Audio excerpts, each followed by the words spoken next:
Salut la compagnie, c'est Jules Melon et aujourd'hui dans un Ciné Critique, je vais vous parler d'un film américain qui mine de rien a gagné ses galons d'œuvre culte depuis sa sortie en 2001, Training Day, troisième long métrage réalisé par Antoine Fuqua, je crois que c'est ainsi qu'on prononce son nom, et sa première collaboration avec celui qui deviendra son acteur fétiche, Denzel Washington, qu'il retrouvera dans Equalizer 1 et 2, bientôt le troisième au cinéma.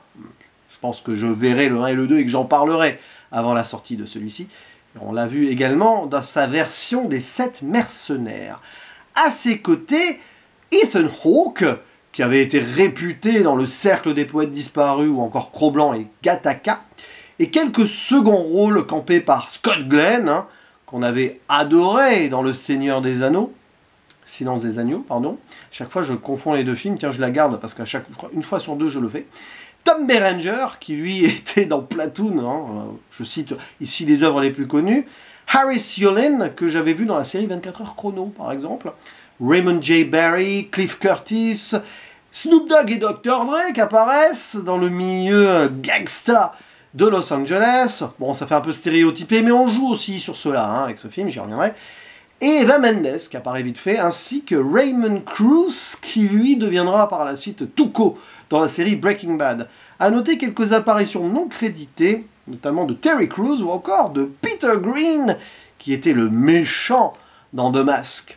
Et ici, nous sommes en présence d'un film policier, thriller, gangster, très tendu, un polar, qui va nous raconter l'histoire d'une jeune recrue nommée Jake Hoyt, jouée par Ethan Hawke, qui est assez idéaliste. Il espère devenir le très bon flic, réussir sa carrière en faisant le bien, quoi.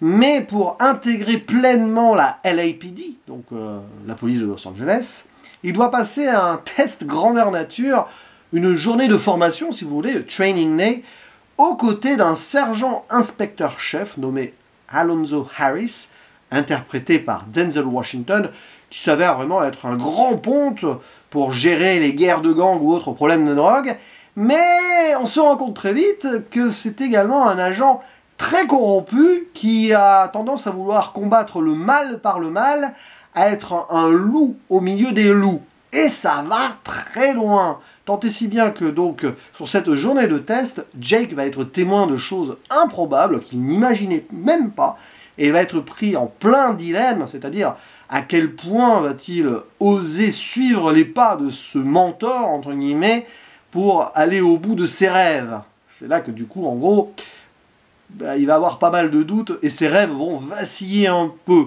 Une véritable descente aux enfers, au sein donc de divers quartiers à Los Angeles qui tournent autour de la drogue, etc., des affaires d'argent, avec des indices, etc.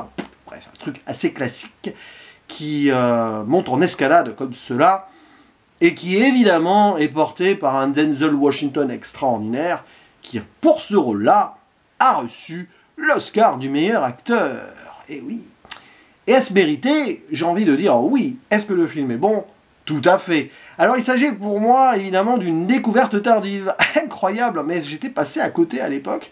Pourtant, je regardais pas mal de métrages sur Canal+, mais peut-être que je n'étais pas dans ce feeling-là, polar, thriller, mais ce qui est certain, c'est que ça n'a pas mal vieilli, ça a 20 ans, mais on est dans les années 2000.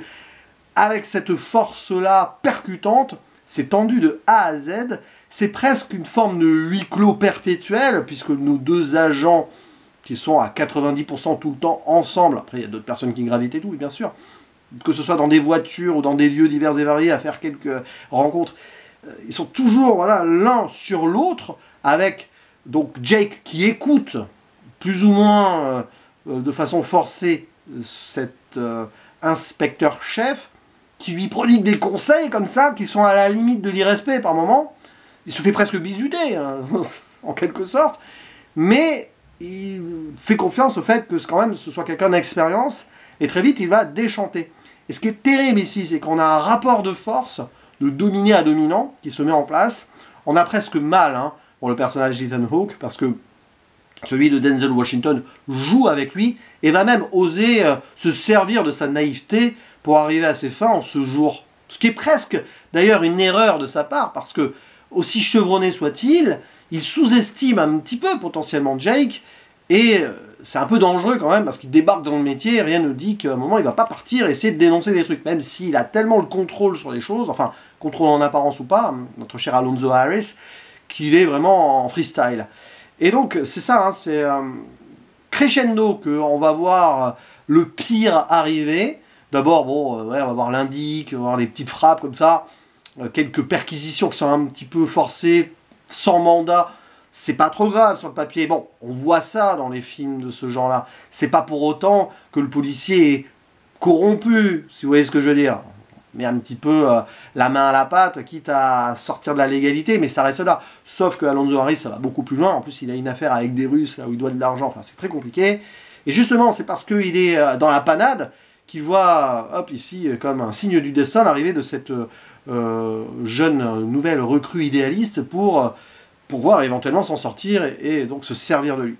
Et c'est terrible parce que c'est un film qui est à la fois tendu sur cette relation-là. On découvre un univers qui paraît par la fois un petit peu trop romancé, mais il y a une forme de réalisme absolu aussi. D'ailleurs, Antoine Fuqua et le scénariste, ou les scénaristes, je ne sais pas, qui ont travaillé, bah c'est David Ayer, d'ailleurs, il faut le préciser parce que c'est un monsieur qui a fait des scénarios assez tendus dans sa carrière, qui a réalisé aussi, mais là, vraiment, il a une écriture ciselée parce que ils sont allés mettre le nez, et ils connaissaient aussi l'univers de Los Angeles, au sein donc, de ces endroits où ils ont grandi peut-être par là. Donc, je crois que David Ayer a grandi dans certains quartiers où ça craignait peut-être un petit peu parfois. Et donc, il y a cet aspect presque documentaire par moment, forcé sur la fiction quand même, parce que ce qui arrive là, l'enchaînement des situations, évidemment, c'est un film. Mais oui, vous connaissez peut-être l'histoire de Los Angeles aux États-Unis, ces histoires de guerre de gangs qui ne sont pas nées par hasard, parce qu'il y a eu aussi des moments difficiles de révolte et de bavure policière hein, dans cette ville. Donc c'est assez terrible d'ailleurs de voir à certains moments des jeunes gangsters, si on veut, être à la botte de cet inspecteur chef parce que il tire un peu les ficelles en mettant le nez dedans, parce qu'il leur laisse une certaine liberté. Il supervise, on va dire, leur territoire pour leur laisser la suprématie de façade. Enfin, il gère les choses, quoi. Et alors que pourtant, les relations entre la police et ces jeunes, normalement, enfin, ou leur père, etc., ont été tendues. Donc c'est un film qui ne descend jamais en tension et qui utilise pas mal de stratagèmes. On voit à quel point le personnage de Denzel Washington fait du brainwashing, la manipulation mentale, vraiment précise. On voit qu'il a cette expérience-là avec ce jeune Jake Hoyt, qui ne s'y attendait tellement pas, qui se laisse berner jusqu'au point de rupture où à un moment il va quand même devoir agir ou justement se désunir de son mentor. Et bon, évidemment, je ne vais pas expliciter certaines choses, je vous laisse découvrir le film, mais la bascule, cette bascule-là, je ne la raconte pas, mais la bascule au début qui fait qu'il peut être manipulé facilement, c'est qu'il le tient par les testicules, le jeune, en lui faisant fumer un truc. Qu'il n'aurait pas dû accepter. D'ailleurs, c'est vrai, il le dit, c'est toi qui as décidé d'accepter ma requête et de fumer. Tu aurais très bien pu avoir le choix de ne pas le faire, mais comme il était insistant et qu'il y a cette idée qu'il veut réussir, il se laisse lui-même piéger par son ambition. C'est ça qui est intéressant, c'est que le film, à la base, on a ce jeune qui est vraiment le bon samaritain, potentiellement, mais qui va se faire avoir parce qu'il a cette ambition-là, ambition toute américaine d'ailleurs, et en forçant celle-ci, il va tomber vers le côté obscur de l'Amérique, qui va avoir du mal à le lâcher. Donc c'est passionnant là-dessus, l'écriture est vraiment ciselée. Le seul reproche que je ferai au film, c'est pas autant sur sa réalisation, au niveau de sa réalisation, qui est certes factuelle, mais qui est pas dans l'esbrouffe. Elle focus vraiment le côté tendu des choses, avec justement cet aspect huis clos avec les personnages. C'est irrespirable, hein, souvent. Il y a des scènes qui sont remarquables. À un moment, Jake est en grand danger avec le personnage de Cliff Curtis, là, dans cette baignoire. Voilà. Mais, justement, c'est à partir de là que j'ai... il y a une petite baisse selon moi, c'est la surécriture de la fin. Pas forcément de la conclusion en elle-même, mais de ce retournement qui fait que Jake va pouvoir tenter quelque chose, tout en restant vague. Ça fait un peu destin surprise. Ça justifie le fait que finalement être un bon samaritain, c'est pas mal. Le film là-dessus ne veut pas jouer dans le manichéisme pour autant, mais rappelle quand même que bien agir, c'est pas forcément une mauvaise chose. Ouais, vous allez me dire, c'est quand même un film américain de toute façon, mais oui, mais il y a un petit truc comme ça qui fait presque twist, pouf, comme ça, oh, bah, ça tombe bien alors, comme on dirait dans la Cité de la Peur.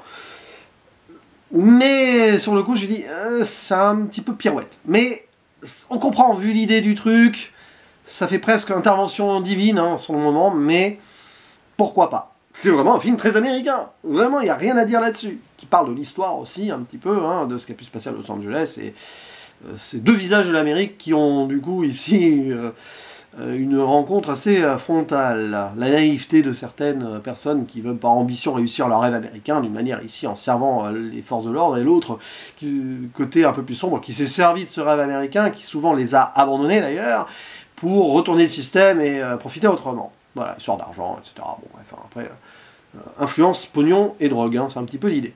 Donc Training Day, oui, c'est un film qui est une sorte de masterclass dans le genre et dans le style, vraiment. Ce ne sera pas un de mes chefs-d'œuvre absolus non plus, mais ce qui est certain, par contre, c'est que c'est peut-être l'une des meilleures prestations que j'ai vues de Denzel Washington, qui est un acteur toujours impeccable, hein, dans ce qu'il fait, que ce soit avec Tony Scott, donc ici, pour la première fois que je le vois chez Antoine Fuqua et d'autres exemples. Il y a quelque chose toujours qui émane de lui avec un charisme et il est vraiment pénétré par ses personnages.